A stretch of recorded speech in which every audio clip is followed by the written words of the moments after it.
ಮದುವೆ ಅಂದರೆ ನಂಬಿಕೆ, ನಂಬಿಕೆ ಅಂದರೆ ಮದುವೆ. ಮದುವೆ ಅನ್ನೋದು ಒಂದು ಕವನೆಂಟ್, ಒಂದು ಒಡಂಬಡಿಕೆ. ಇವು ನಿಂತಿರೋದು ಭರವಸೆಯ ಮೇಲೆ. ಗಂಡನ ಮೇಲಿರುವ ಭರವಸೆಯನ್ನು ಹೆಂಡತಿ ಕಳ್ಕೊಂಡ್ರೆ, ಹೆಂಡತಿಯ ಮೇಲಿರೋ ಭರವಸೆಯನ್ನು ಗಂಡ ಕಳೆದುಕೊಂಡ್ರೆ ಆ ಮದುವೆ ಆಗೋದಿಲ್ಲ. ಹಾಗಾದರೆ ಇವತ್ತಿನ ಸಂಚಿಕೆಯಲ್ಲಿ ನಾವು ನೋಡುವಂಥ ವಿಷಯ, how to handle the unfaithfulness in the family. Praise Lord. ಕರ್ತನು ರಕ್ಷಕನಾಗಿರುವ ಯೇಸು ಕ್ರಿಸ್ತನ ನಾಮದಲ್ಲಿ ನಮ್ಮ ಕುಟುಂಬ ಎನ್ನುವ ಸಂಚಿಕೆಗೆ ನಿಮ್ಮನ್ನು ಬರಮಾಡುತ್ತಿದ್ದೇನೆ. ಪ್ರಿಯರೇ, ನನಗೆ ಬಹಳ ಒಂದು ಸಂತೋಷವುಳ್ಳ ವಿಷಯ, ನಿಮ್ಮೊಂದಿಗೆ ಈ ರೀತಿಯಾದ ವಿಷಯಗಳನ್ನು ಮಾತನಾಡಲಿಕ್ಕೂ ಹಾಗೂ ನಿಮ್ಮೆಲ್ಲರ ಒಂದು ವಿಷಯವನ್ನು ಕೇಳಿ ಅದಕ್ಕಾಗಿ ಪ್ರಾರ್ಥನೆ ಮಾಡಲಿಕ್ಕೂ ದೇವರು ಈ ದಿನಗಳಲ್ಲಿ ನನಗೆ ಕೊಟ್ಟ ಕೃಪೆಯನ್ನು ನೆನೆಸಿ ನಾನು ಸ್ತೋತ್ರ ಮಾಡ್ತಾ ಇದ್ದೇನೆ. ಕಳೆದ ಸಂಚಿಕೆ ಬಹಳಷ್ಟು ಮಂದಿಗೆ ಉಪಯೋಗವಾಗಿತ್ತು. ಅನೇಕರು ನೀವು ಪರ್ಸ್ನಲಿ ನನಗೆ ಮೆಸೇಜ್ ಮಾಡಿದ್ದೀರಾ. ಹಾಗೆ ಅನೇಕರು ತುಂಬ ಜನ ನೀವು ಕಾಲ್ ಫಾರ್ ಮಾಡಿ ನಿಮ್ಮ ಕುಟುಂಬಕ್ಕಾಗಿ ಪ್ರಾರ್ಥಿಸಿ ಅಂತ ಕೇಳ್ಕೊಂಡಿದ್ದೀರಾ. ಖಂಡಿತವಾಗ್ಲೂ ನಮ್ಮ ಪ್ರೇಯರ್ ಟೀಮ್ ನಿಮಗೋಸ್ಕರ ಪ್ರಾರ್ಥಿಸ್ತಾ ಇದೆ.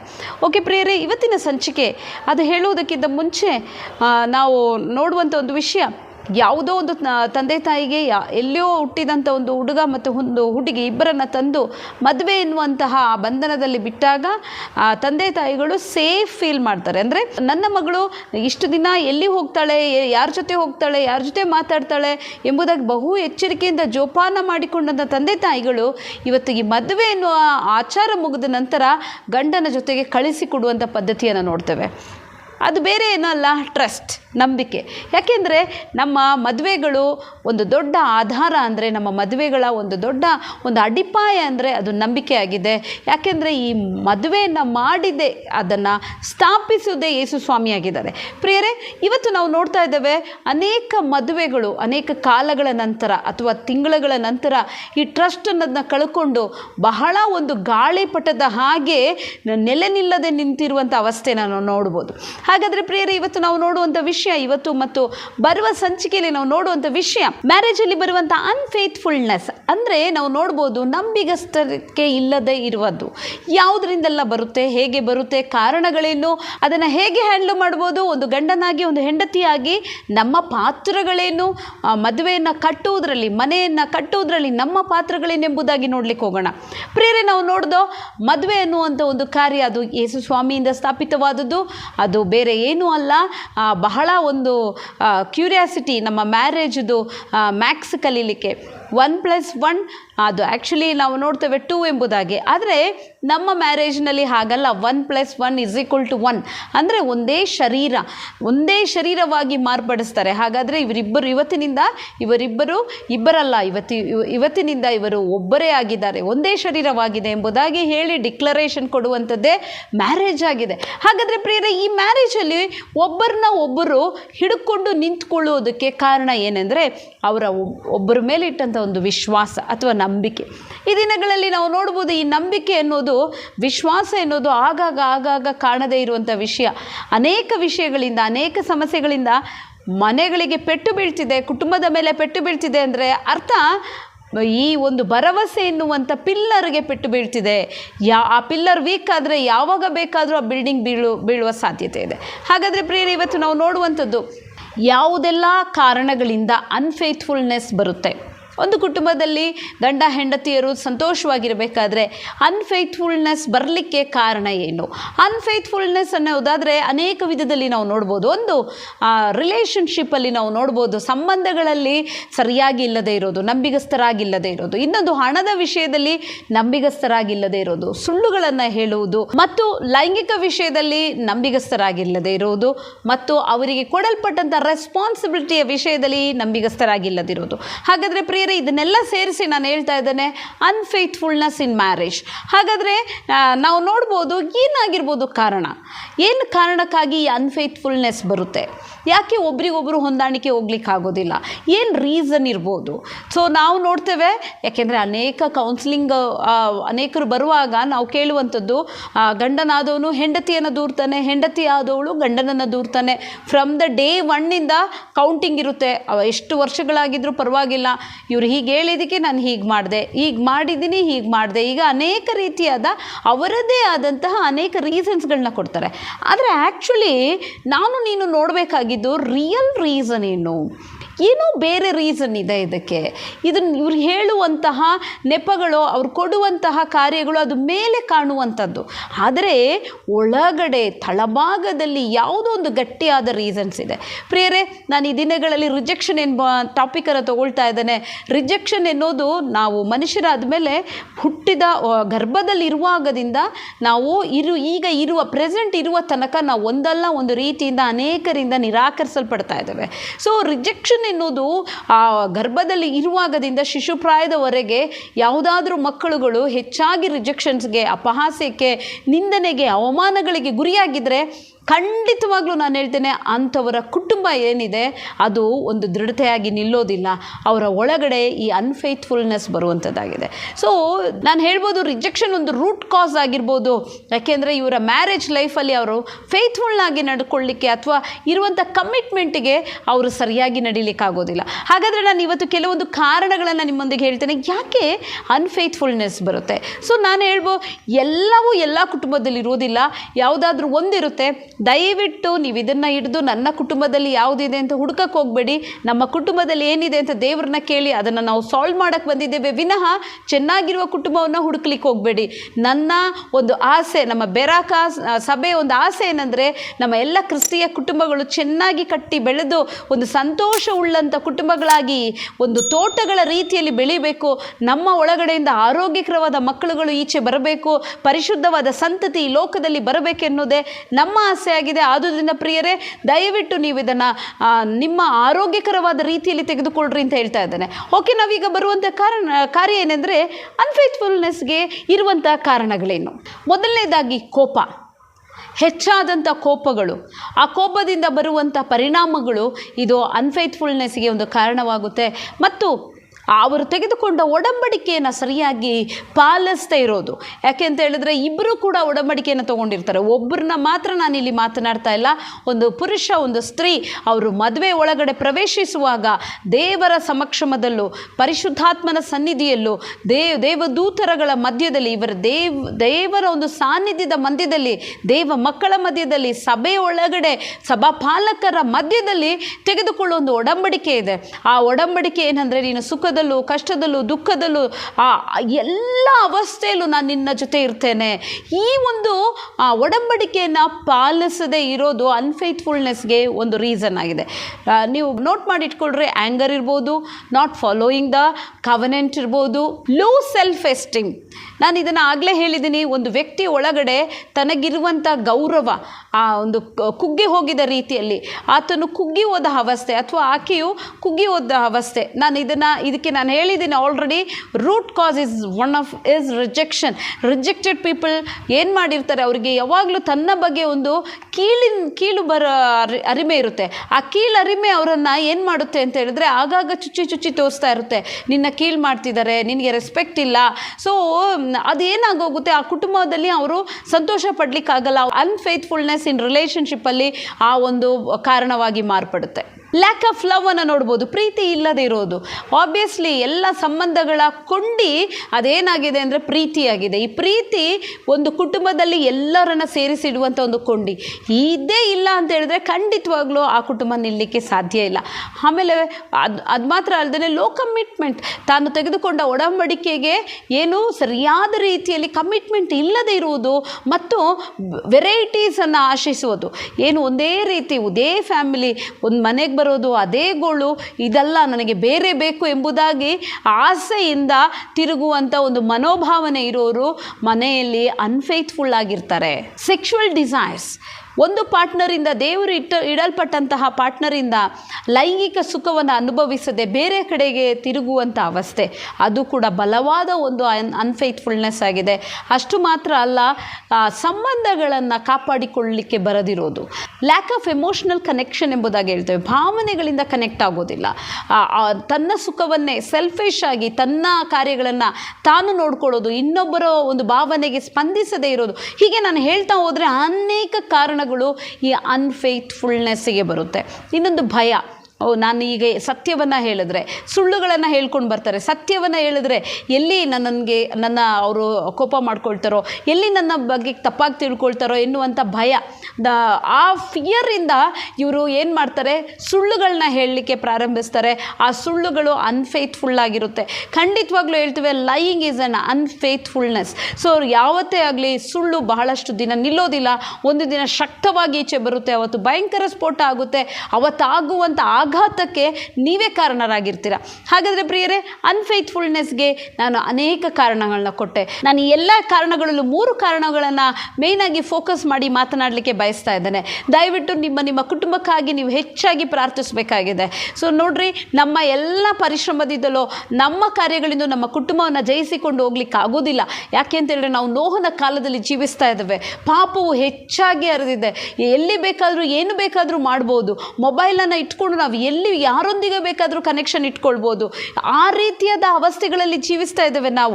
ನಮ್ಮ ಕುಟುಂಬದಲ್ಲಿ ಬರುವ ಕಹಿಗಳು, ಜಗಳಗಳು, ಭಿನ್ನಾಭಿಪ್ರಾಯಗಳು, ಸಿಟ್ಟುಗಳು, ಇವುಗಳು ನಮ್ಮನ್ನು ಬೇರೆ ಒಂದು ಕಡೆಗೆ ತಿರುಗಿಸಲಿಕ್ಕೆ ಬಹಳ ಒಂದು ವೇಗವಾಗಿ ಕಾರ್ಯ ಮಾಡುತ್ತೆ. ಯಾರು ಬೇಕಾದರೂ ಯಾವಾಗ ಬೇಕಾದರೂ ತಮ್ಮನ್ನು ತಿರುಗಿಸಿಕೊಳ್ತಾರೆ, ಕಮಿಟ್ಮೆಂಟಿಂದ ಹಿಂಚಾರಿ ಹೋಗ್ತಾರೆ. ನಾನು ನಿಮಗೆ ಹೇಳ್ತಾ ಇರುವಂಥ ಕಾರ್ಯ, ನಮ್ಮ ಕುಟುಂಬದಲ್ಲಿ ಫೇತ್ಫುಲ್ ಆಗಿರಬೇಕಂದ್ರೆ ಪ್ರತಿಯೊಬ್ಬರು ಇಂಡಿವಿಜುವಲ್ ಆ್ಯಸ್ ಎ ಹಸ್ಬೆಂಡ್ ಪ್ರಾರ್ಥನೆ ಮಾಡಬೇಕಾಗಿದ್ದು, ದೇವರೇ ನಾನು ನನ್ನ ಹೆಂಡತಿಗೂ ನಿನಗೂ ಫೇತ್ಫುಲ್ ಆಗಿರಬೇಕು. ಸೊ ಆ್ಯಸ್ ಎ ವೈಫ್ ನಮ್ಮ ಕಾರ್ಯ, ದೇವರೇ ನನಗೆ ಕೊಡಲ್ಪಟ್ಟ ಗಂಡನಿಗೂ ನಿನಗೂ ನಾನು ಫೇತ್ಫುಲ್ ಆಗಿರಬೇಕು. ಈ ಒಂದು ಪ್ರಾರ್ಥನೆಯನ್ನು ನಾವು ಬಿಡದೇ ಮಾಡಬೇಕಾಗಿದೆ. ಯಾಕೆ ಅಂತ ಹೇಳಿದ್ರೆ ನಮಗೊಂದು ಕಾರ್ಯ ಗೊತ್ತಿದೆ, ನಮ್ಮ ಕೈಯಲ್ಲಿ ಆಗದೇ ಇರೋದನ್ನು ಮಾಡಿ ಮುಗಿಸೋದಕ್ಕೆ ನಾವು ಕೃಪೆ ಎಂಬುದಾಗಿ ಕರೀತೇವೆ. ಸೊ ಆ ಕೃಪೆ ನಮ್ಮನ್ನು ಬೆಳೆಸುವಂಥದ್ದಾಗಿದೆ. ಹಾಗಾದರೆ ಪ್ರಿಯರೇ, ನಾನು ಮೊದಲನೇ ಬಾರಿಗೆ ತೆಗೆದುಕೊಳ್ಳುವಂಥ ಒಂದು ಕಾರ್ಯ ಅದು ರಿಲೇಷನ್ಶಿಪ್ಪಲ್ಲಿ ಅನ್ಫೇತ್ಫುಲ್ನೆಸ್ ಆಗಿರೋದು. ಸೊ ಏನು ಹಾಗಂದರೆ ಏನು, ಸಂಬಂಧಗಳಲ್ಲಿ ನಂಬಿಗಸ್ತರಾಗಿ ಇಲ್ಲದೆ ಇರೋದು. ಏನಾಗಿದೆ ನಾವು ನೋಡ್ತೇವೆ, ಸುಖದಲ್ಲೂ ಕಷ್ಟದಲ್ಲೂ ದುಃಖದಲ್ಲೂ ನಾನು ಸಹಭಾಗಿಯಾಗಿರುತ್ತೇನೆ ಎಂದು ಒಡಂಬಡಿಕೆ ಮಾಡಿಕೊಂಡಿರ್ತೇವೆ. ಅದೇ ರೀತಿ ಹೆಣ್ಣು ತನ್ನ ಮನೆಯವರನ್ನೆಲ್ಲ ಬಿಟ್ಟು ತಾನು ಬೆಳೆದಂತಹ, ತಾನು ಇದ್ದಂತಹ, ತನ್ನೊಂದಿಗೆ ಬೆಳೆದ ಅಣ್ಣ ತಮ್ಮಂದಿರನ್ನು, ತಂದೆ ತಾಯಿಗಳನ್ನು, ಪ್ರಿಯರಾದವರನ್ನೆಲ್ಲ ಬಿಟ್ಟು, ತನಗಿಷ್ಟವಾದ ಜಾಗವನ್ನು, ಮನೆಯನ್ನೆಲ್ಲ ಬಿಟ್ಟು ನಿಮ್ಮನ್ನು ಮಾತ್ರ ನಂಬಿ ನಿಮ್ಮೊಂದಿಗೆ ಬಾಳಲಿಕ್ಕೆ ಬಂದಿರ್ತಾರೆ. ಅವರಿಗೆ ಗೊತ್ತಿರುವ ಒಂದೇ ಒಂದು ಪ್ರಪಂಚ, ಅದು ಗಂಡ ಮತ್ತು ಮನೆ ಅಷ್ಟೇ. ಅದು ಬಿಟ್ಟರೆ ಅವ್ರಿಗೆ ಬೇರೆ ಏನೂ ಇರೋದಿಲ್ಲ. ಸೊ ಇಲ್ಲಿ ಏನಾಗ್ತಿದೆ, ಸೊ ಇಲ್ಲಿ ಒಂದು ಎಮೋಷ್ನಲ್ ಬಾಂಡೇಜು ಬಹಳ ವೇಗವಾಗಿ ಕನೆಕ್ಟ್ ಆಗಬೇಕು. ಯಾಕೆ ಅಂತ ಹೇಳಿದ್ರೆ ಅಗಲುವಿಕೆ ಅನ್ನೋದು ಬಹಳ ನೋವನ್ನು ತರುತ್ತೆ. ನಾವು ಅಗಲುವಿಕೆಯನ್ನು ಕುರಿತು ನಾವು ಮಾತನಾಡಲಿಕ್ಕೆ ಹೋದರೆ ಬಹಳಷ್ಟು ಇದೆ. ಏಕೆಂದರೆ ತಾನು ಹುಟ್ಟಿ ಬಂದಂಥ ಎಲ್ಲವನ್ನು ಬಿಟ್ಟು ಅಗಲಿ ತನ್ನ ಒಂದು ಪ್ರೀತಿಗಾಗಿ ಹಾತೊರೆದು ಬಂದಿರ್ತಾರೆ. ಮರುಭೂಮಿಯಲ್ಲಿ ನೀರು ಹೇಗೆ ಇರುತ್ತೋ ಆ ರೀತಿಯಾಗಿ ಹೆಣ್ಣಿನ ಅವಸ್ಥೆ ಇರುತ್ತೆ. ಸೊ ಅವಳು ಕೇಳೋದು ಇಷ್ಟೇ, ತನ್ನನ್ನು ಪ್ರೀತಿಸಬೇಕು, ತನ್ನ ಬಗ್ಗೆ ಕೇರ್ ಮಾಡಬೇಕು, ತನ್ನನ್ನು ನಂಬಬೇಕು ಎಂಬುದಾಗಿ. ಯಾವ ಹೆಣ್ಣೆ ಆಗಲಿ ತನ್ನನ್ನು ಸಂಶಯಿಸೋದಾದರೆ ಅವಳ ಆತ್ಮಾಭಿಮಾನ ಅವಳು ಹೊಡೆದು ಹೋಗುವಂಥದ್ದಾಗಿದೆ. ಅವಳು ಸಹಿಸಕ್ಕಾಗದೇ ಇರೋದು ಅಂತ ಹೇಳಿದ್ರೆ ಅವಳ ಮೇಲೆ ನಂಬದೇ ಇರುವಂಥ ಒಂದು ಕಾರ್ಯ. ಸೊ ಹಾಗಾದರೆ ನಾನು ಇವತ್ತು ಬ್ರದರ್ಸ್ಗಳಿಗೆ ಹೇಳ್ತಾ ಇದ್ದೇನೆ, ಬಹಳಷ್ಟು ನೀವು ಕೊಡುವಂಥದ್ದು ಸ್ಯಾರಿಯನ್ನು, ಗಿಫ್ಟನ್ನು, ಒಡವೆಯನ್ನು, ಹಣವನ್ನು ಅಲ್ಲ. ನಿಮ್ಮ ಹೃದಯದಲ್ಲಿ ನೀವು ಇಟ್ಟುಕೊಂಡಿರುವಂಥ ದೊಡ್ಡದಾಗಿ ಶೇಖರಿಸಿ ಇಟ್ಕೊಂಡು ತೋರಿಸದೇ ಇರುವಂಥ ಆ ಪ್ರೀತಿಯನ್ನು ನೀವು ಧಾರಾಳವಾಗಿ ಸುರಿಸಿ ಎಂಬುದಾಗಿ ಕೇಳ್ಕೊಳ್ತಾ ಇದ್ದಾರೆ. ಹಾಗೆ ನಿಮಗೆ ಕೊಡಲ್ಪಟ್ಟ ಹೆಂಡತಿಯನ್ನು ನೀವು ನಂಬೋದು, ನೀವು ಹೇಳ್ಬೋದು. ಅದೇ ರೀತಿಯಾಗಿ ನಾನು ನಿಮ್ಗೆ ಹೇಳ್ತಾ ಇದ್ದೇನೆ, ಪುರುಷನೂ ಕೂಡ ಆತನು ತನ್ನ ಮನೆಯ ಆ ತಾಯಿಯನ್ನು ಬಿಟ್ಟು ನಿಮ್ಮೊಂದಿಗೆ ಆತನು ಅಂಟುಕೊಳ್ಳುತ್ತಾನೆ. ಒಂದು ಸ್ತ್ರೀಯನ್ನು ನೋಡಿ ಬೆಳೆದಂಥ ಸ್ತ್ರೀಯೊಂದಿಗೆ, ತಾಯಿಯೊಂದಿಗೆ ಮಮತೆಯ ಒಂದು ಕರದಲ್ಲಿ ಇದ್ದಂತಹ ಆ ವ್ಯಕ್ತಿ ಸಂಪೂರ್ಣವಾಗಿ ನಿಮ್ಮ ಕೈಗೆ ಬರೋದು ನಿಮ್ಮನ್ನು ನಂಬಿ. ಆದುದರಿಂದ ಒಂದು ಕೇವಲ ಹಣಕ್ಕಾಗಿಯೋ ಕೇವಲ ಗಿಫ್ಟ್ಗಾಗಿಯೋ ಆತನನ್ನು ಮೋಸಗೊಳಿಸದಂತೆ ಆತನ ಮೇಲೆ ಬಹಳಷ್ಟು ಮಮತೆಯನ್ನು ತೋರಿಸಿ 2 ರೀತಿಯ ಪ್ರೀತಿಯನ್ನು ನೀವು ತೋರಿಸಬೇಕಾಗಿದೆ. ಒಂದು ಹೆಂಡತಿಯಾಗಿ, ಇನ್ನೊಂದು ತಾಯಿಯ ಪ್ರೀತಿ. ಈ 2ರಿಂದನೂ ನಿಮ್ಮ ಗಂಡನನ್ನು ನೀವು ಆಧರಿಸೋದಾದರೆ ಬಹಳಷ್ಟು ನಿಮ್ಮ ಇಬ್ಬರ ರಿಲೇಷನ್ಶಿಪ್ ಬಹಳಷ್ಟು ಗಟ್ಟಿಯಾಗಿ ಬೆಳೆಯುವಂಥದ್ದಾಗಿದೆ. ಸೊ ಇದರಲ್ಲಿ ನಂಬಬೇಕಾದ ಅನೇಕ ಕಾರ್ಯಗಳು, ಸುಳ್ಳುಗಳನ್ನು ಹೇಳೋದು, ಬಚ್ಚಿಡುವುದು, ಅನೇಕ ಕಾರ್ಯಗಳನ್ನು ರಹಸ್ಯವಾಗಿಡುವುದು, ಗಂಡನಿಗೆ ಗೊತ್ತಿಲ್ಲದೆ ಅನೇಕರು ಹಣದ ವ್ಯವಹಾರಗಳನ್ನು ಅಥವಾ ಬೇರೆ ಒಂದು ಕಾರ್ಯಗಳನ್ನು ಬಚ್ಚಿಡುವಂಥದ್ದು, ಮಕ್ಕಳ ವಿಷಯಗಳನ್ನು ಬಚ್ಚಿಡುವುದು, ಗಂಡನಿಗೆ ಏನು ತಿಳಿಸದೇ ಇರೋದು. ಎಷ್ಟು ದಿನ ಬಚ್ಚಿಡ್ಲಿಕ್ಕೆ ಸಾಧ್ಯ? ಸಾಧ್ಯ. ಪ್ರಿಯರೇ, ನಾನು ನಿಮಗೆ ಹೇಳ್ತಾ ಇದ್ದೇನೆ, ನಮ್ಮ ಕುಟುಂಬದ ಭರವಸೆ ಹೊಡೆಯುವುದು ಈ ಕಾರ್ಯಗಳೇ, ಸುಳ್ಳುಗಳು, ಬಚ್ಚಿಡುವಂಥದ್ದು ಈ ಕಾರ್ಯಗಳು. ಅದೇ ರೀತಿ ಹಸ್ಬೆಂಡ್ ಆದವರು ಕೂಡ ತನ್ನ ಸ್ಯಾಲ್ರಿ ಎಷ್ಟು, ತಾನು ಎಲ್ಲಿ ಹೋಗ್ತಿದ್ದೀನಿ, ಎಲ್ಲಿ ಬರ್ತಿದ್ದೀನಿ, ತಾನು ಯಾರೊಂದಿಗೆ ಮಾತನಾಡ್ತಿದ್ದೀನಿ, ತಾನು ಹೇಗೆ ಹಣವನ್ನು ವ್ಯವಹರಿಸ್ತಾ ಇದ್ದೇನೆ, ತಾನು ಹೇಗೆ ಯಾರೊಂದಿಗೆ ರಿಲೇಷನ್ಶಿಪ್ಪಲ್ಲಿದ್ದೇನೆ, ಇದು ಯಾವುದನ್ನು ಹೇಳದೆ, ಹೆಂಡತಿಯೊಂದಿಗೆ ಯಾವುದನ್ನು ಶೇರ್ ಮಾಡದೆ ಬಚ್ಚಿಡೋದು, ಸುಳ್ಳು ಹೇಳೋದು, ಇವುಗಳಿಂದ ಏನಾಗ್ತದೆ, ಸ್ವಲ್ಪ ದಿನ ಚೆನ್ನಾಗಿರುತ್ತೆ, ಆದರೆ ಒಂದು ದಿನ ಬರುತ್ತೆ, ಎಲ್ಲದರ ಪರದೆಗಳು ಎತ್ತಲ್ಪಡುವ ದಿನ. ಆ ದಿನದಲ್ಲಿ ಮುರಿಯೋದು ನಿಮ್ಮ ಮನೆಯ ಒಂದು ಸ್ಟ್ರಾಂಗೆಸ್ಟ್ ಪಿಲ್ಲರ್ ಆದಂಥ ಟ್ರಸ್ಟ್ ಎನ್ನುವ ಪಿಲ್ಲರ್. ಅದು ಹೋಯಿತು ಅಂತ ಹೇಳಿದ್ರೆ ಖಂಡಿತವಾಗ್ಲೂ ಮತ್ತೆ ಅದನ್ನು ಕಟ್ಟಲಿಕ್ಕೋ ಮತ್ತೆ ಅದನ್ನು ರಿಸ್ಟೋರ್ ಮಾಡಲಿಕ್ಕೂ ಸಾಧ್ಯ ಇಲ್ಲ. ಆದುದರಿಂದ ನನ್ನನ್ನು ಆಲಿಸ್ತಿರುವಂಥ ಪ್ರತಿಯೊಂದು ಕುಟುಂಬವೇ ನಿಮಗೆ ಗೊತ್ತಿರಬೇಕು, ನೀವು ಯಾರಾದರೂ ಗಂಡನಿಗಾಗಲಿ ಹೆಂಡತಿಗಾಗಲಿ ಗೊತ್ತಿಲ್ಲದೆ ಏನಾದರೂ ಒಂದನ್ನು ಮಾಡ್ತಿದ್ರೆ, ನಿಮ್ಮ ರಿಲೇಷನ್ಶಿಪ್ಪಲ್ಲಿರುವಂಥ ಅನ್ಫೇತ್ಫುಲ್ನೆಸ್ ಅದು ದೇವರು ಸ್ವಲ್ಪವೂ ಸಹಿಸೋದಿಲ್ಲ ಅದನ್ನು. ಆದುದರಿಂದ ನಾನು ನಿಮಗೆ ಹೇಳ್ತಾ ಇದ್ದೇನೆ, ದಯವಿಟ್ಟು ದೇವರ ಮುಂದೆ ಕ್ಷಮೆಯನ್ನು ಕೇಳಿ, ಒಬ್ರಿಗೊಬ್ರು ನೀವು ಮಾತನಾಡ್ರಿ, ಸಮಯಗಳನ್ನ ನೋಡ್ರಿ, ನೀವು ಒಬ್ರಿಗೊಬ್ರು ಮಾತನಾಡ್ರಿ ಅಂತ ಕೇಳ್ಕೊಳ್ತಾ ಇದ್ದಾನೆ. ಅದೇ ರೀತಿಯಾಗಿ ಪ್ರೀತಿಯ ಭಾಷೆಗಳು ಎಂಬುದಾಗಿ ಅನೇಕ ಸಂಚಿಕೆಗಳು ನಾವು ಆಲ್ರೆಡಿ ಮಾಡಿದ್ದೇವೆ. ನಮ್ಮ ಯೂಟ್ಯೂಬಲ್ಲಿ ಹೋದರೆ ನಿಮ್ಗೆ ಸಿಗುತ್ತೆ. ಪ್ರೀತಿಯ ಭಾಷೆಗಳಲ್ಲಿ ಯಾವುದು ನನ್ನ ಗಂಡನ ಅಥವಾ ಹೆಂಡತಿಯ ಪ್ರೀತಿಯ ಭಾಷೆ ಎಂದು ಕಂಡುಕೊಂಡು ನಿಮ್ಮ ಪ್ರೀತಿಯನ್ನು ಅವರ ಭಾಷೆಯಲ್ಲಿ ಕೊಡಲಿಕ್ಕೆ ಪ್ರಯತ್ನ ಪಡ್ರಿ. ಖಂಡಿತವಾಗ್ಲೂ ನಿಮ್ಮಿಬ್ಬರ ರಿಲೇಷನ್ಶಿಪ್ಪು ಬಹಳಷ್ಟು ಗಟ್ಟಿಯಾಗಿ ನಿಲ್ಲಕ್ಕೆ ಸಾಧ್ಯ. ಮಕ್ಕಳ ಪ್ರೀತಿಯ ಭಾಷೆ ಯಾವುದು, ಆ ಭಾಷೆಯಲ್ಲೇ ನೀವು ಪ್ರೀತಿಯನ್ನು ಕೊಟ್ಟರೆ ಖಂಡಿತವಾಗ್ಲೂ ನಿಮ್ಮ ಒಳಗಡೆ ಒಂದು ದೊಡ್ಡದಾದಂತಹ ಒಂದು ಬಾಂಡನ್ನು ಅಥವಾ ಒಳ್ಳೆಯ ಒಂದು ಗಟ್ಟಿಯಾದ ಸಂಬಂಧಗಳನ್ನು ಉಂಟು ಮಾಡಲಿಕ್ಕೆ ಸಾಧ್ಯ. ಪ್ರಿಯರೇ, ಹಾಗಾದರೆ ಪ್ರಿಯ, ಎರಡನೇ ಕಾರ್ಯಕ್ಕೆ ನಾನು ಬರ್ತಾ ಇದ್ದೇನೆ.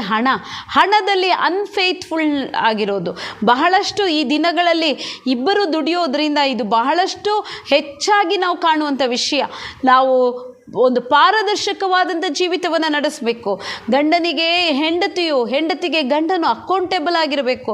ತಾನು ಎಲ್ಲೆಲ್ಲಿ ಫೈನಾನ್ಸನ್ನು ಹೇಗೆಲ್ಲ ಹ್ಯಾಂಡ್ಲ್ ಮಾಡ್ತೇನೆ ಎಂಬುದನ್ನು ಗಂಡನು ವಿವರವಾಗಿ ಹೆಂಡತಿಯ ಬಳಿಯಲ್ಲಿ ಹೇಳಿರಬೇಕು. ಹೆಂಡತಿಯು ಕೂಡ ಹಣದ ವಿಷಯದಲ್ಲಿ ಬಹಳ ಕೇರ್ಫುಲ್ ಆಗಿರಬೇಕು. ನಾನು ನಿಮಗೆ ಹೇಳ್ತೇನೆ, ಒಂದನೇ ಶತ್ರು ಅದು ಬೇರೆ ಏನೂ ಅಲ್ಲ, ಲೈಂಗಿಕ ಪಾಪಗಳು. ಎರಡನೇದು ಹಣ. ಇವುಗಳಿದ್ದರೆ ಬಹಳಷ್ಟು, ಇವುಗಳಲ್ಲಿ ಪ್ರಾಬ್ಲಮ್ಗಳಿದ್ರೆ ಇದು ಬಹಳಷ್ಟು ಒಂದು ಕೆಡುಕನ್ನು ಕುಟುಂಬಕ್ಕೆ ಉಂಟು ಮಾಡಿ ಡೈವರ್ಸ್ ತನಕ ಹೋಗುವಂಥದ್ದಾಗಿದೆ. ಆದುದರಿಂದ ಹಣವನ್ನು ಸರಿಯಾಗಿ ನೀವು ಅದನ್ನು ವಿನಿಯೋಗಿಸಲು ಕಲ್ತ್ಕೊಳ್ರಿ.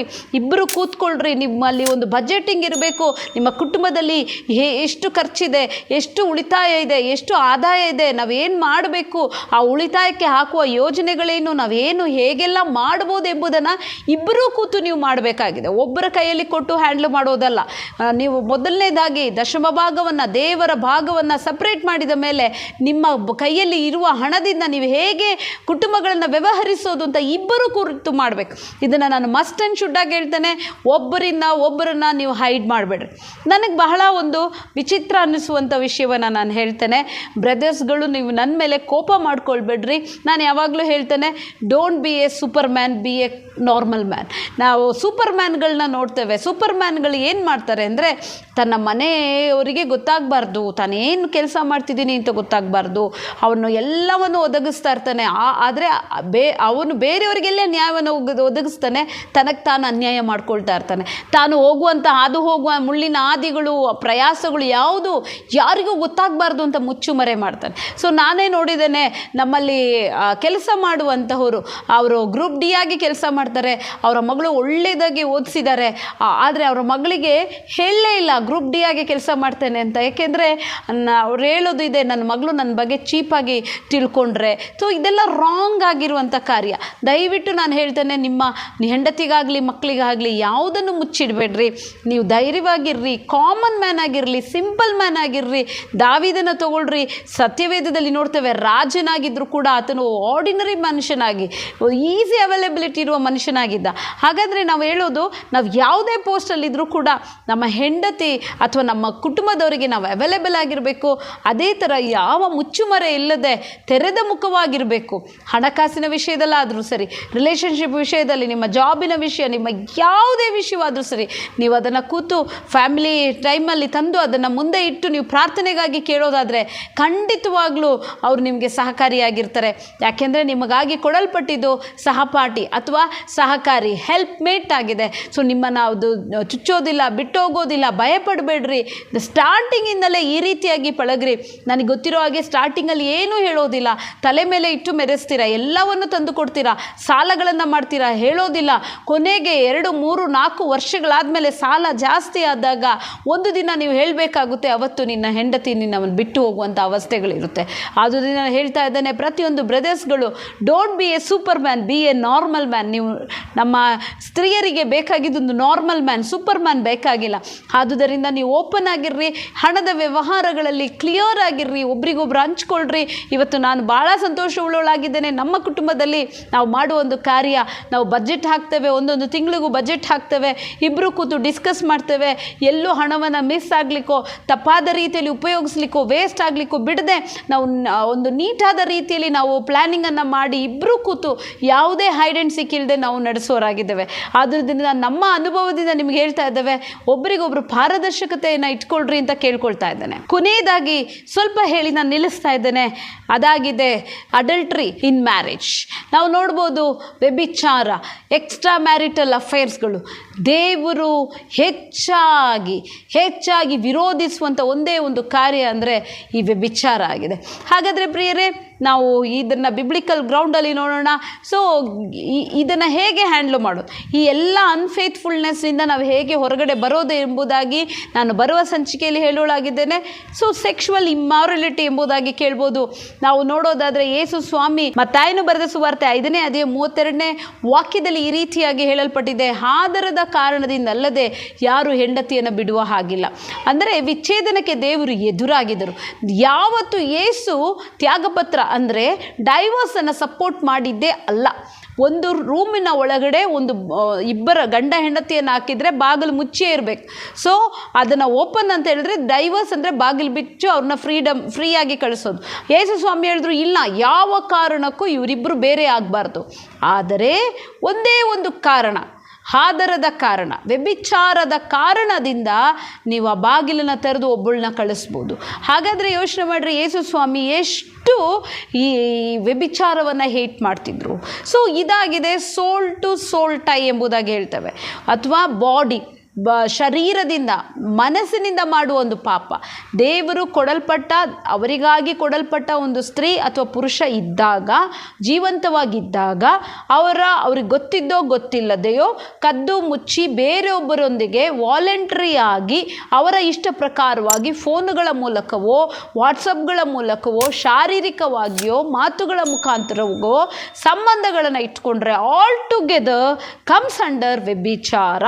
ಇದನ್ನು ಪೂರ್ತಿಯಾಗಿ ವ್ಯಭಿಚಾರ ಎಂಬುದಾಗಿ ಕರೆಯುತ್ತೇವೆ. ಈ ವ್ಯಭಿಚಾರ ಅನ್ನೋದು ಇಟ್ಸ್ ಎ ಸ್ಪಿರಿಟ್ ಆಗಿದೆ. ಸೊ ಇದನ್ನು ಬಹಳ ನಾವು ಡೀಪಾಗಿ ಕಲಿಯುವಂಥ ಕಾರ್ಯ. ಸತ್ಯವೇದ ಬಹಳವಾಗಿ ಖಂಡಿಸುವಂಥ ಒಂದು ಕಾರ್ಯವಾಗಿದೆ ವ್ಯಭಿಚಾರ ಮಾಡುವವನು, ನಾವು ಜ್ಞಾನೋಕ್ತಿಯಲ್ಲಿ ಒಂದು ವಾಕ್ಯ ಓದ್ತೇವೆ, ಜ್ಞಾನೋಕ್ತಿಗಳು 6ನೇ ಅಧ್ಯಾಯ 32ನೇ ವಾಕ್ಯ. ವ್ಯಭಿಚಾರಿಯೋ ಕೇವಲ ಬುದ್ಧಿಶೂನ್ಯನೋ, ಇಂಥ ಕಾರ್ಯವನ್ನು ಮಾಡುವವನೋ ತನ್ನನ್ನೇ ನಾಶಪಡಿಸಿಕೊಳ್ಳುವನು. ನಾವು ನೋಡ್ತಾ ಇದ್ದೇವೆ, ವ್ಯಭಿಚಾರ ಮಾಡುವುದರಿಂದ ಆ ವ್ಯಕ್ತಿ ಅವನು ನಾಶ ಮಾಡಿಕೊಳ್ಳುತ್ತಾನೆ ಎಂಬುದಾಗಿ ನೋಡ್ತೇವೆ.